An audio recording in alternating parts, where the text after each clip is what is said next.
Hello students, I am खुशी Jain, your science teacher. आज हम अपना साइंस का चैप्टर नंबर 3 करेंगे, being safe. So let's start the chapter. Being safe, हम इसमें क्या पढ़ेंगे? हम सेफ्टी एट होम, हम खुद को अपने होम में अपनी सेफ्टी का कैसे ध्यान रख सकते हैं। Safety at school, safety on the play ground, safety on the road. तो यहाँ इन सारी जगह पे हम अपनी सेफ्टी का कैसे ध्यान रख सकते हैं ये पढ़ेंगे। फर्स्ट एड क्या होता है, फर्स्ट एड बॉक्स कैसे क्या होता है, इस सब के बारे में हम यहाँ पे पढ़ेंगे। What will you immediately do if you get hurt while playing. तो अगर आप खेल रहे हो, आप प्ले कर रहे हो, अगर आपको चोट लग जाती है, एकदम से आप हर्ट हो जाते हो, कोई इंजरी हो जाती है, तो आप क्या करोगे? आप अपने पेरेंट्स के पास जाओगे, आप एल्डर्स के पास जाओगे और वो क्या करेंगे? वो आपको फर्स्ट एड लगाएंगे। What can happen if a staircase doesn't have a hand railing. अगर स्टेयरकेस पे हैंड रेलिंग नहीं है तो क्या होगा? तो हैंड रेलिंग की हेल्प से हम उसको होल्ड करके, हम हैंड रेलिंग को पकड़ के स्टेयरकेस पे हम चढ़ सकते हैं और उतर सकते हैं। तो अगर हैंड रेलिंग नहीं होगा तो हमें वो सपोर्ट नहीं मिलेगा और हम गिर सकते हैं, हम फॉल कर सकते हैं, हमें चोट लग सकती है। With safety equipment do they all have in common right in the given space. तो अब इन इमेजेस में हमें कौन सा ऐसा सेफ्टी इक्विपमेंट दिख रहा है जो हर इमेज में हमें दिख रहा है? सो ऐसा हम अगर इमेजेस को ऑब्जर्व करें तो हमें क्या दिख रहा है कि हेलमेट ऐसा सेफ्टी इक्विपमेंट है जो हर इमेज में सबने लगाया हुआ है। सो वो एक सेफ्टी इक्विपमेंट है। सो उसको आपको यहाँ लिखना है, तो आप लिखेंगे helmet. Accidents always happen all of sudden, they cause a lot of pain and suffering. Sometimes they can cause serious injuries or even loss of life. You should always be careful and try to avoid accidents at home and outside by following important safety rules. Alertness and common sense are the keys to our safety. Accidents एकदम अचानक होते हैं, कभी भी हमें information तो नहीं होती कि अब एक्सीडेंट होने वाले, एकदम से एक्सीडेंट हो जाता है तो उससे क्या होता है कि काफ़ी हमें पेन हो सकता है और हमें काफ़ी सफ़र करना पड़ जाता है। कई बार एक्सीडेंट्स में काफ़ी सीरियस इंजरीज भी हो जाती हैं एंड इवन डेथ तक हो जाती है। तो हमें काफ़ी केयरफुल रहना चाहिए और हमें एक्सीडेंट्स को ज़्यादा से ज़्यादा अवॉइड करने का ट्राई करना चाहिए, अपने होम में भी और आउटसाइड में भी। हम देखेंगे कि उसको कैसे अवॉइड कर सकते हैं। अलर्टनेस, हमें अलर्ट रहना चाहिए और हमें अपनी कॉमन सेंस का यूज़ करना चाहिए, जिससे हम सेफ रह सकते हैं। सबसे पहले सेफ्टी एट होम के बारे में बात करते हैं। We may think that accidents can never happen inside our home, as our home is the safety place. However, if we are careless, we may end up hurting ourselves even at our own home also. तो हम क्या सोचते हैं कि भाई हम अपने home में हैं, ये तो हमारी सेफ प्लेस है, यहाँ तो हमें इंजरी हो ही नहीं सकती है। लेकिन ऐसा जरूरी नहीं है, आपके होम में भी आपको एक्सीडेंट हो सकते हैं, इंजरीज हो सकती हैं। अगर आप केयरलेस रहते हो तो आप अपने आप को चोट पहुंचा सकते हो, अगर आप केयरलेस। तो हमें केयरफुल रहना चाहिए काफ़ी। Do not play with sharp or pointed objects. You might cut yourself and suffer from blood loss. So, आपको sharp और pointed objects से नहीं खेलना चाहिए। उससे क्या होगा, आप खुद को हो सकता है आप खुद को कट लगवा लो, आपको blood loss हो सकता है। Do not leave your toys on the floor. Keep them in the proper place after you finish playing. Otherwise, you may trip over them. आप अपने टॉयज से प्ले करके उनको आपको उनकी करेक्ट पोजीशन पे, सही प्रॉपर प्लेस पे रखना चाहिए, क्योंकि अगर ऐसे इधर उधर पड़े होंगे तो क्या होगा कि आप उन पे उनकी वजह से आप गिर सकते हो। Do not climb on shelves, windows, tables etcetera. Be careful on slippery floors. Do not play with breakable things like glass, you may get hurt. तो आपको शेल्व्स, विंडोज या टेबल्स जो होती है उन पे आपको क्लाइंब नहीं करना चाहिए, आप गिर सकते हो। और स्लिपरी फ्लोर्स पे आपको केयरफुल रहना चाहिए। आपको जो ब्रेकेबल चीजें होती है, जो ब्रेकेबल ऑब्जेक्ट्स होते हैं जैसे कि ग्लास, उनसे नहीं खेलना चाहिए, क्योंकि अगर खेलते खेलते उनसे चोट लग जाती है, वो टूट जाते हैं तो आपको इंजरी हो सकती है। Some chemicals are harmful even if you touch them, be careful. कुछ केमिकल्स ऐसे होते हैं कि उनको सिर्फ टच करने से भी आपको काफी हार्म हो सकता है, तो आपको केयरफुल रहना चाहिए, उन्हें टच नहीं करना चाहिए। Medicine should be taken only in the presence of an adult. Do not play near gas stoves, hot pots, and pans. Burns are very painful. Do not play with electrical appliances. Do not touch electric wires or switches. With wet hands, you might get a shock. तो आपको medicine जो आपको लेनी होती है वो आपको किसी अडल्ट के प्रेजेंस में ही, आपको जब आपके एल्डर्स आपके साथ होते हैं तभी उनकी परमिशन से आपको वो मेडिसिन लेनी चाहिए, उनकी प्रेजेंस में ही। आपको कभी भी गैस स्टोव, हॉट पॉट्स या पैन्स के पास आपको नहीं खेलना चाहिए, क्योंकि वो बहुत हॉट होते हैं, उनसे आपको बर्न्स हो सकते हैं जो बहुत पेनफुल होते हैं। इलेक्ट्रिकल अप्लायंसेस से नहीं खेलना चाहिए आपको। इलेक्ट्रिक वायर्स और स्विचेस को वेट हैंड से टच नहीं करना चाहिए, इलेक्ट्रिक शॉक लग सकता है। नेक्स्ट, अब हम स्कूल में कैसे खुद को सेफ रखेंगे। Many accidents happen at school, they can be avoided if safety rules are followed. We should not push each other, we should not rush up and down stairs as we may fall or hurt ourselves and others. We should not run around inside the classroom. We should not climb on desks and chairs. We should not throw things around. We should be careful while handling sharp or pointed objects. You might hurt yourself or others. तो accident school में भी हो सकते हैं। आपको एक दूसरे को पुश नहीं करना चाहिए, ना ही आपको स्टेयर्स पे ऊपर जाते हुए या नीचे उतरते हुए आपको रश नहीं करना चाहिए, रन नहीं करना चाहिए। उससे आप भी गिर सकते हो, आपको भी चोट लग सकती है और किसी और को भी इंजरी हो सकती है। क्लासरूम में आपको रन नहीं करना चाहिए, डेस्क और चेयर्स पे क्लाइंब नहीं करना चाहिए और अपना कोई भी ऑब्जेक्ट या कोई भी सामान इधर उधर नहीं फेंकना चाहिए। आप अगर कोई शार्प या पॉइंटेड ऑब्जेक्ट्स के साथ कुछ काम करो तो काफी केयरफुल रहना चाहिए आपको, क्योंकि उससे आपको या किसी को भी चोट लग सकती है। प्लेग्राउंड में हमें किन रूल्स को ध्यान रखना चाहिए। We should follow safety rules while playing on the ground. We should not play rough games. We should follow the rules of game. We should keep away from swings when they are in use. We should wait for our turn at rides. तो आपको rough games नहीं खेलने चाहिए, games के हमेशा rules follow करने चाहिए। और अगर स्विंग्स जो यूज में है, कोई स्विंग पर यूज कर रहा है कोई स्विंग को, तो आपको वहां से थोड़ा दूर रहना चाहिए और आपको राइड्स पे अपनी वेट का, अपनी टर्न का इंतजार करना चाहिए। रोड पे कैसे हम सेफ्टी का ध्यान रखेंगे। Most of road accidents occur because of carelessness and rash driving. Increase in the number of vehicles has only added to the problem. We must follow traffic rules for our own safety and for the safety of others on the road. तो काफी सारे accidents जो road पे होते हैं वो हमारी carelessness और रैश ड्राइविंग की वजह से होते हैं, जो हम बहुत ही रफ ड्राइविंग करते हैं उसकी वजह से होते हैं। ज्यादा से ज्यादा व्हीकल्स इंक्रीज होते जा रहे हैं जिससे प्रॉब्लम और बढ़ती ही जा रही है। तो हमें ट्रैफिक रूल्स को फॉलो करना चाहिए अपनी सेफ्टी के लिए और सबकी सेफ्टी के लिए रोड पर। Do not walk on the road. Use the footpath to walk.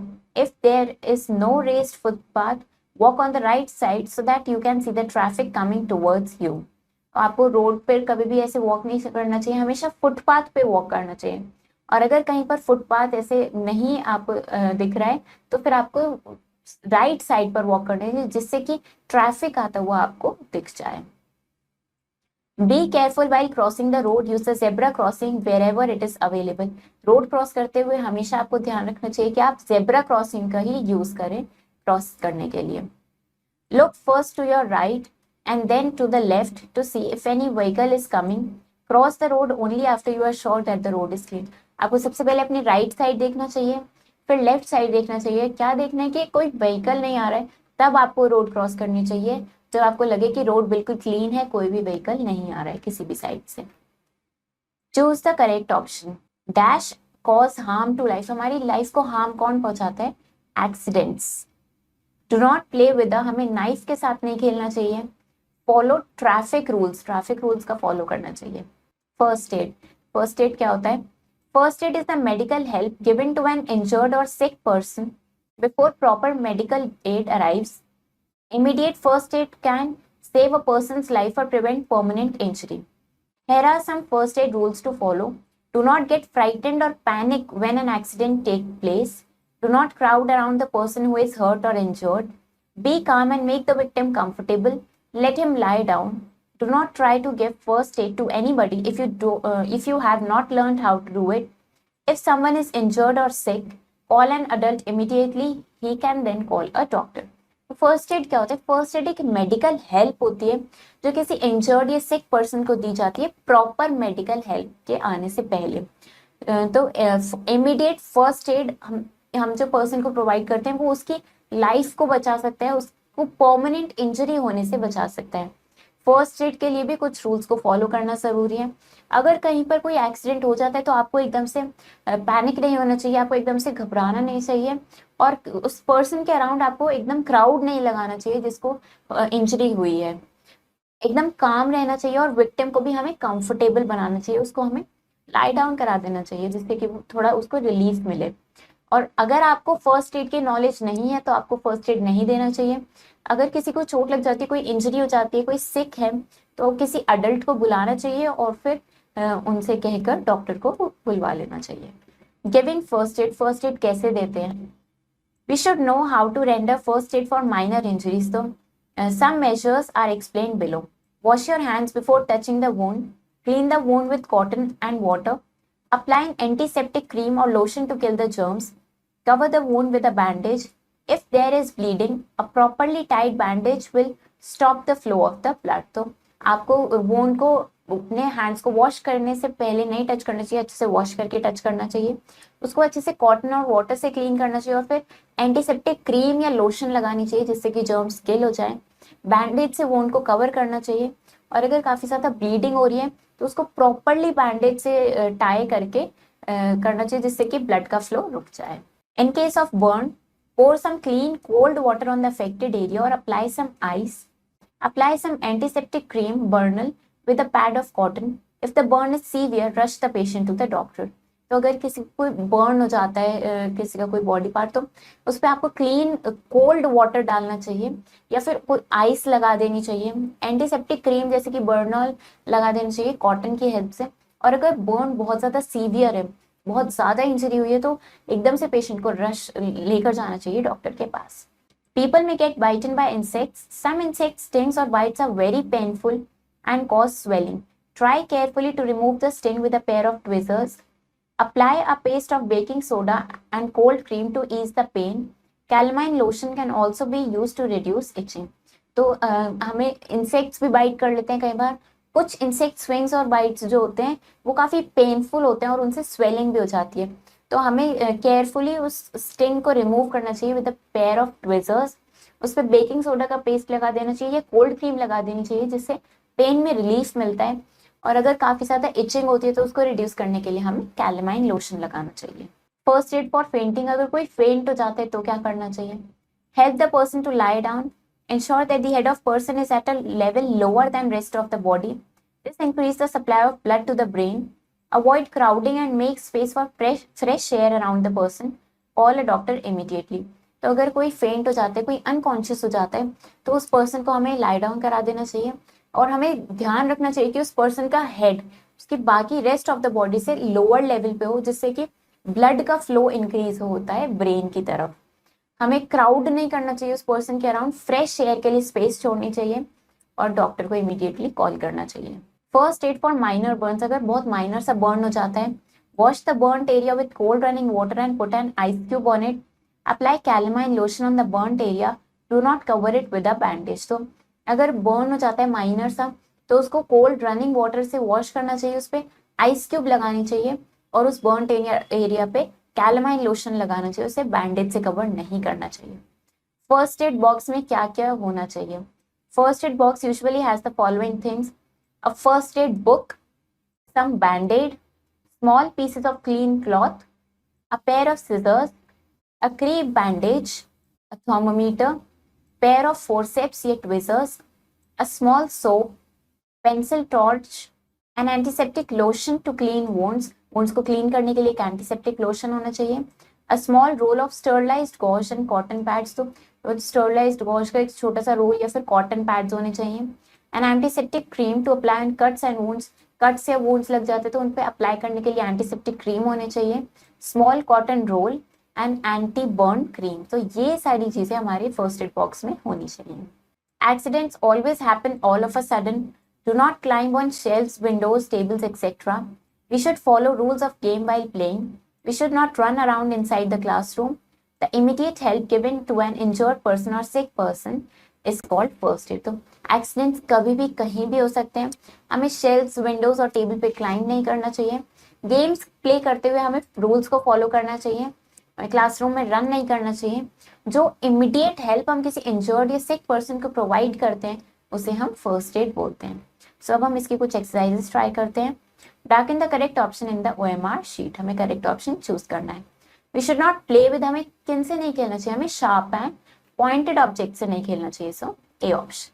We should always be careful and try to avoid, हमें हमेशा केयरफुल रहना चाहिए और हमें एक्सीडेंट्स को अवॉइड करने का ट्राई करना चाहिए। We should not play with, हमें कैसे नहीं खेलना चाहिए? हमें रफ गेम्स नहीं खेलने चाहिए। We should do this for our turn at the rides, rides पे हमें अपनी टर्न का वेट करना चाहिए।